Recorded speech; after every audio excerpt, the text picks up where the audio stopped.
দিয়া আমরা ইউএসবি ওয়ানে যাবো, যাওয়ার পরে প্রোগ্রামটা কপি করবো।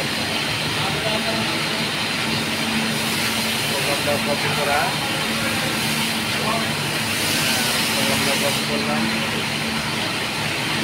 কপি করতে হবে 40 সাইজে আমরা নিলাম একটা 40 সাইজের ব্যাক পার্ট লিপ, 40 সাইজের ফ্রন্ট পার্ট নিলাম। এখানে তারপর আমরা সিকুয়েন্স অপশনে যাব, এটা আমরা অল ডাটা ক্লিয়ার করে দিলাম, ডিলিট করে দিলাম।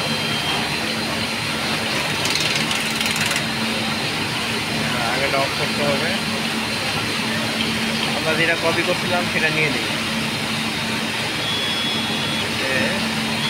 40 সাইজের ব্যাক পার্ট নিয়ে আমি 40 সাইজের ফ্রন্ট পার্ট,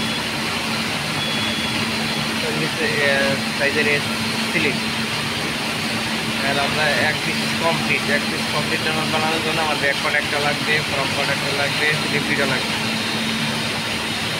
আর আপনি সেট এক পিস বহাইতে পারেন না 12 পিস বহাইতে পারেন, সবসময় 12 পিস দিয়ে করি, দেন বহাই দিলাম।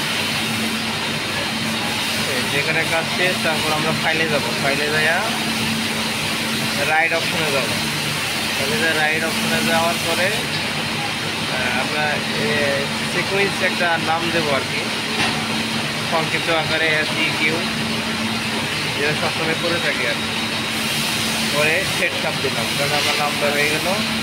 এখন আমরা লিখে গেল সবগুলো থেকে এই সিকুয়েন্স নিড এটা সিলেক্ট করতে হবে। দেওয়ার পরে মানে এটা একটা ফোল্ডার করা আছে, ফোল্ডার করে দিলাম। সরি, আমরা ইউএসবিতে করে বলেছি, এটা SSD করা লাগবে, SSD করা লাগবে। SSD করা শেষ হয়ে গেছে, আমরা সিকুয়েন্স ফোল্ডার করা শেষ। এখন আমরা সিকুয়েন্সটা স্টার্ট করে দেবো। ওখান থেকে আমরা সিকুয়েন্স নিটে যাইয়া সিকুয়েন্স স্টার্ট করে দেবো। স্টার্ট যাইয়া আমরা যে 40 সাইজের এটা করছিলাম, এই এখানে সিকুয়েন্স লেখা হয়ে যায়,